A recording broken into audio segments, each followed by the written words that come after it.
I used to work at one of those 24/7 Walmart supercenters. I was right out of high school, a 19-year-old female, and worked as a cashier for 2 terrible years where I was subjected to all kinds of abuse from customers and coworkers alike.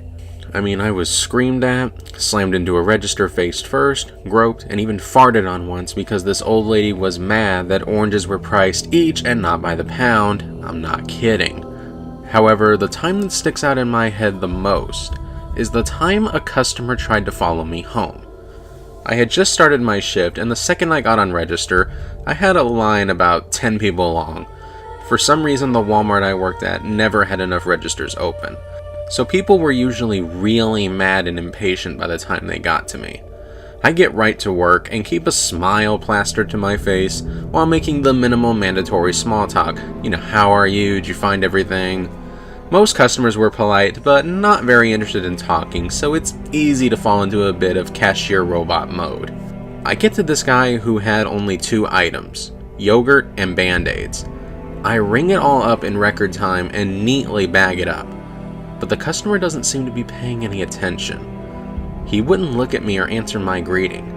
His eyes just stared right down at the conveyor belt. Maybe he was a bit zoned out? The conveyor belt didn't look too dirty. I hadn't had a chance to wash it yet because the second I'd walked over to the register, people had lined up. Side note, always bag up your produce, conveyor belts can get really nasty.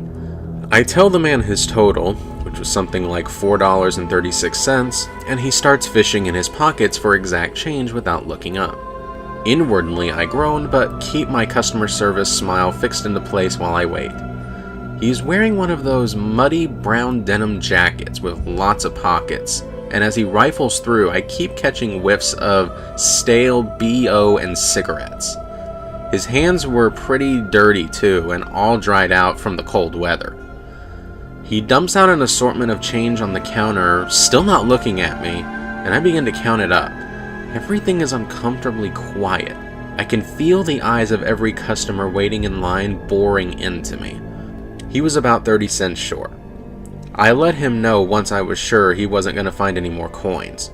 It was then that he looks at me, making this scrunched up face. His eyes were very dark brown, almost black, and they pierced right into me accusingly, as if he thought I was lying or something. While he was watching, I counted everything again. "It's only 30 cents. Can't you just give me your employee discount?" "No, that's against the rules," I answered apologetically. "You want to put something back?" I wasn't about to get fired for giving someone my discount, which was only 10% if you're wondering. He wasn't the first person to ask for it, but most people pretended that they were joking. He was not joking. "No, I want them," he said, glaring at me. I was beginning to wish he'd start staring at the conveyor belt again instead of at me. He was making me pretty uncomfortable. If I'd had 30 cents in my pocket, I would have paid it myself just to get him to leave. He reaches over to take the bag, but I turn the little bag carousel so that he can't.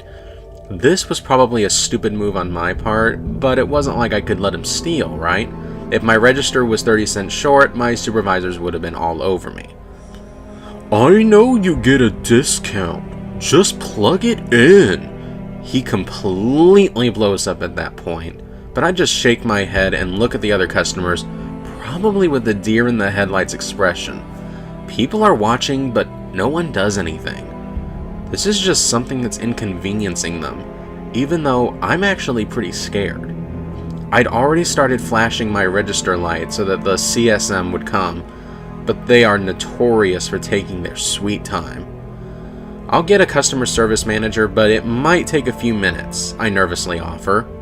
But the man just goes off and goes on about how it's not that much and he needs it, with some explicit language thrown in, of course. He leaves before the supervisor comes, grabbing all of his change and shoving it into one pocket before stomping off. I'm relieved that he's gone and continue working in uneasy silence. Everything seemed to go on as normal after that, and my shift ends at midnight, and I even managed to clock out on time for once. I didn't have a car and would normally call my mom to come pick me up, but she was out of town and it was too late to call anybody else, so I decided to walk rather than waste money on a cab. I lived about 20 minutes away and felt pretty safe walking because you didn't tend to run into other pedestrians at that hour. After a few minutes of walking, I noticed a car was driving really slowly behind me. The speed limit was 45 miles per hour, and this car was going maybe 10 miles an hour. I got a bad feeling in my gut and walked a little bit faster while trying to rationalize it. It could have been somebody who wanted to offer me a ride or get directions, but no, whoever it was stayed behind me and did not try to pull up next to me at all, even though they were going really slow. After about 5 minutes of this, the car finally turns off into one of the neighborhoods. I was relieved, but it was short-lived. The driver parks his car on the curb and gets out of the car, then comes jogging up to me. I realize immediately that it was the yogurt Band-Aid guy. He's wearing the same exact muddy brown jacket and is staring at me with those dark eyes. I turn around and start jogging down the sidewalk, which is still icy, and he just jogs up right next to me. I can actually hear the change jingling in his pocket. He doesn't say anything at first, so I just try to run faster without slipping.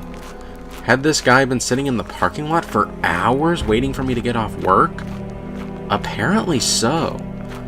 I feel him staring at me and turn my head to look at him while still running as fast as I can on the ice. Inwardly, I thank my lucky stars there was fresh gravel laid out, or I probably would have slipped in classic horror movie style. "What color is your underwear?" This question horrified and disgusted me, so my immediate reaction was, "Don't be a creep," and I punched him right in the face. It hurt my hand like crazy, but he stops running for a second, bends forward a bit, clutching his face.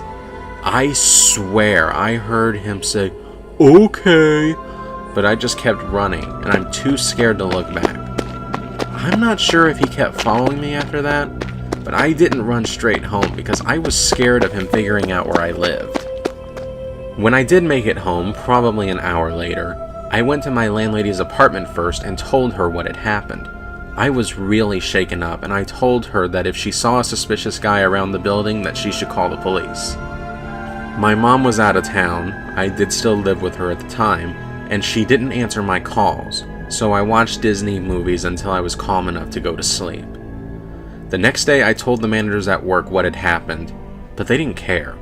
In hindsight, I probably should have called the police, but I was young, and I thought that if it was necessary, management would have told me to do it.